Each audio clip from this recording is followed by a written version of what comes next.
ಇವತ್ತು ಪಾದೆ ಪೂಜೆ ಮಾಡಿದ್ವಿ. ಇವತ್ತು ವಿಶೇಷ ಸಲ್ಲಿಕೆ ಮುನ್ನ ಏನೆಲ್ಲ ಮಾಡಿದ್ವಿ?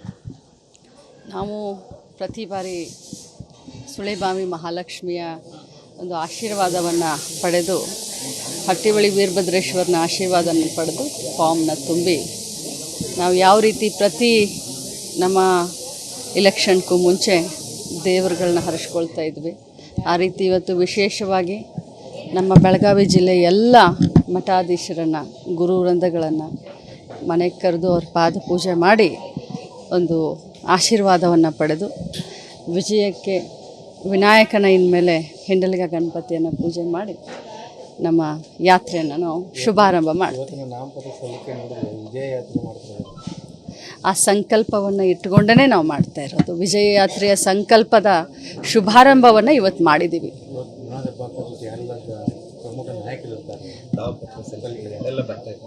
ನಮ್ಮ ರಾಜ್ಯದ DCM ಅವರಾದಂಥ ಡೆಪ್ಟಿ CM ಅವರಾದಂಥ DK ಶಿವಕುಮಾರ್ ಅವರು ಇರ್ತಾರೆ. ನಮ್ಮ ಜಿಲ್ಲಾ ಉಸ್ತುವಾರಿ ಸಚಿವರಾದಂಥ ಸತೀಶಣ್ಣ ಜಾರಕಿಹೊಳಿ ಅವರು, ಲಕ್ಷ್ಮಣ್ ಸವದಿ ಅವರು, ಪ್ರಕಾಶ್ ಹುಕ್ಕೇರಿ ಅವರು, ಅಶೋಕ್ ಪಟ್ಟಣ್ ಅವರು, ಮಹಾಂತೇಶ್ ಕೌಸಲ್ಗಿ ಅವರು, ವಿಶ್ವಾಸ್ ವೈದ್ಯವರು, ರಾಜು ಕಾಗೆ, ಎಲ್ಲ ನಮ್ಮ ಜಿಲ್ಲೆಯ ಎಲ್ಲ ಶಾಸಕರು, ಜೊತೆಯಲ್ಲಿ ಮಹಾರಾಷ್ಟ್ರದಿಂದ ಶಾಸಕರಾದಂಥ ಧೀರಜ್ ದೇಶ್ಮುಖ್ ಅವರು ಬರ್ತಾಯಿದ್ದಾರೆ. ಸೊ ಒಂದು ಹಂತದಲ್ಲಿ ಬಹಳಷ್ಟು ಪಾಸಿಟಿವ್ ಇದೆ. ನಾನು ಮೊದಲನೇ ದಿನದಿಂದ ಹೇಳ್ತಾ ಇದ್ದೀನಿ, ನಾವು ಬಹಳಷ್ಟು ಪಾಸಿಟಿವ್ ಇದ್ದೀವಿ ಅಂತ ಮೊದಲನೇ ದಿನದಿಂದನೂ ಹೇಳ್ತಾ ಇದ್ದೀನಿ. ಪ್ರತಿ ಬಾರಿ ನಾಮಪತ್ರ ಸಲ್ಲಿಕೆ ಮುನ್ನ ಇಷ್ಟು ಮತಗಳನ್ನು ಗೆಲ್ತಂತ 2 ಲಕ್ಷ ಅಂತರದಿಂದ ಈ ಬಾರಿ ಬೆಳಗಾವಿ ಲೋಕಸಭೆಯ ಅಭ್ಯರ್ಥಿಯಾದಂಥ ಮೃಣಾಲ್ ಹೆಬ್ಬಾಳ್ಕರ್ ಗೆಲ್ತಾನೆ. ಸೊ ಇವತ್ತು ಸಾಕಷ್ಟು ಜನ ಸ್ವಯಂ ಪ್ರೇರಿತವಾಗಿ ಬರ್ತಾ ಇದ್ದಾರೆ ಅನ್ನೋದು.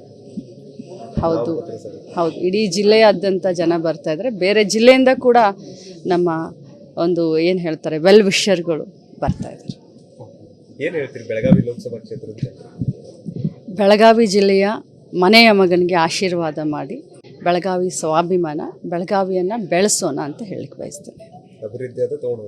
ಅಭಿವೃದ್ಧಿಯ ಮಾಡೋಣ ಅಂತ ಹೇಳ್ತೀನಿ. ಇವತ್ತು ಪಾದೆ ಪೂಜೆ ಮಾಡಿದ್ವಿ. ಇವತ್ತು ವಿಶೇಷ ಸಲ್ಲಿಕೆ ಮುನ್ನ ಏನೆಲ್ಲ ಮಾಡಿದ್ವಿ? ನಾವು ಪ್ರತಿ ಬಾರಿ ಸುಳೆಬಾವಿ ಮಹಾಲಕ್ಷ್ಮಿಯ ಒಂದು ಆಶೀರ್ವಾದವನ್ನು ಪಡೆದು ಹಟ್ಟಿಬಳಿ ವೀರಭದ್ರೇಶ್ವರನ ಆಶೀರ್ವಾದವನ್ನು ಪಡೆದು ಫಾರ್ಮ್ನ ತುಂಬಿ ನಾವು ಯಾವ ರೀತಿ ಪ್ರತಿ ನಮ್ಮ ಇಲೆಕ್ಷನ್ಗೂ ಮುಂಚೆ ದೇವರುಗಳನ್ನ ಹರಿಸ್ಕೊಳ್ತಾ ಇದ್ವಿ, ಆ ರೀತಿ ಇವತ್ತು ವಿಶೇಷವಾಗಿ ನಮ್ಮ ಬೆಳಗಾವಿ ಜಿಲ್ಲೆಯ ಎಲ್ಲ ಮಠಾಧೀಶರನ್ನು ಗುರು ವೃಂದಗಳನ್ನು ಮನೆಗೆ ಕರೆದು ಅವ್ರ ಪಾದ ಪೂಜೆ ಮಾಡಿ ಒಂದು ಆಶೀರ್ವಾದವನ್ನು ಪಡೆದು ವಿಜಯಕ್ಕೆ ವಿನಾಯಕನ ಇನ್ಮೇಲೆ ಹಿಂಡಲಿಗ ಗಣಪತಿಯನ್ನು ಪೂಜೆ ಮಾಡಿ ನಮ್ಮ ಯಾತ್ರೆಯನ್ನು ನಾವು ಶುಭಾರಂಭ ಮಾಡ್ತೀವಿ.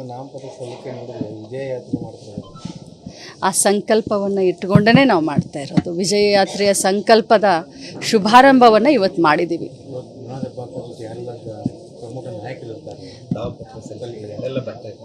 ನಮ್ಮ ರಾಜ್ಯದ DCM ಅವರಾದಂಥ ಡೆಪ್ಟಿ CM ಅವರಾದಂಥ DK ಶಿವಕುಮಾರ್ ಅವರು ಇರ್ತಾರೆ.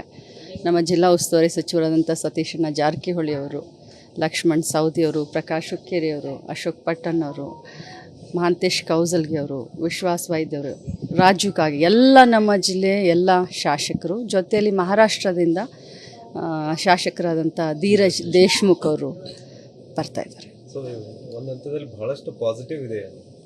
ನಾನು ಮೊದಲನೇ ದಿನದಿಂದ ಹೇಳ್ತಾ ಇದ್ದೀನಿ, ನಾವು ಬಹಳಷ್ಟು ಪಾಸಿಟಿವ್ ಇದ್ದೀವಿ ಅಂತ ಮೊದಲನೇ ದಿನದಿಂದನೂ ಹೇಳ್ತಾ ಇದ್ದೀನಿ. ಪ್ರತಿ ಬಾರಿ ನಾಮಪತ್ರ ಸಲ್ಲಿಕೆ ಮುನ್ನ ಇಷ್ಟು ಮತಗಳನ್ನು ಗೆಲ್ತಂತ 2 ಲಕ್ಷ ಅಂತರದಿಂದ ಈ ಬಾರಿ ಬೆಳಗಾವಿ ಲೋಕಸಭೆಯ ಅಭ್ಯರ್ಥಿಯಾದಂಥ ಮೃಣಾಲ್ ಹೆಬ್ಬಾಳ್ಕರ್ ಗೆಲ್ತಾನೆ. ಸೊ ಇವತ್ತು ಸಾಕಷ್ಟು ಜನ ಸ್ವಯಂ ಪ್ರೇರಿತವಾಗಿ ಬರ್ತಾ ಇದ್ದಾರೆ ಅನ್ನೋದು.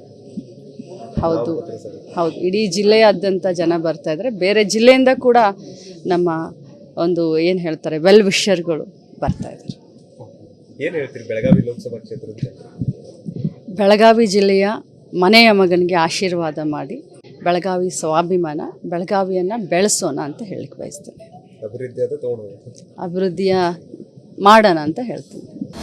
ಅನುಕ್ಷಣದ ಸುದ್ದಿಗಳಿಗಾಗಿ ವಿಸ್ತಾರ ನ್ಯೂಸ್ ಯೂಟ್ಯೂಬ್ ಚಾನೆಲ್ ಸಬ್ಸ್ಕ್ರೈಬ್ ಮಾಡಿ. ಹೊಸ ಸುದ್ದಿಗಳ ನೋಟಿಫಿಕೇಶನ್ಗಾಗಿ ಬೆಲ್ ಐಕಾನ್ ಕ್ಲಿಕ್ ಮಾಡಿ. ಲೇಟೆಸ್ಟ್ ಅಪ್ಡೇಟ್ಸ್ಗಾಗಿ www.vistaranews.com ವೆಬ್ಸೈಟ್ಗೆ ವಿಸಿಟ್ ಮಾಡಿ. ಅಂಗೈಯಲ್ಲೇ ಜಗತ್ತಿನ ಸುದ್ದಿ ತಿಳಿಯಲು ವಿಸ್ತಾರ ನ್ಯೂಸ್ ಕನ್ನಡ ಆಪ್ ಡೌನ್ಲೋಡ್ ಮಾಡಿ.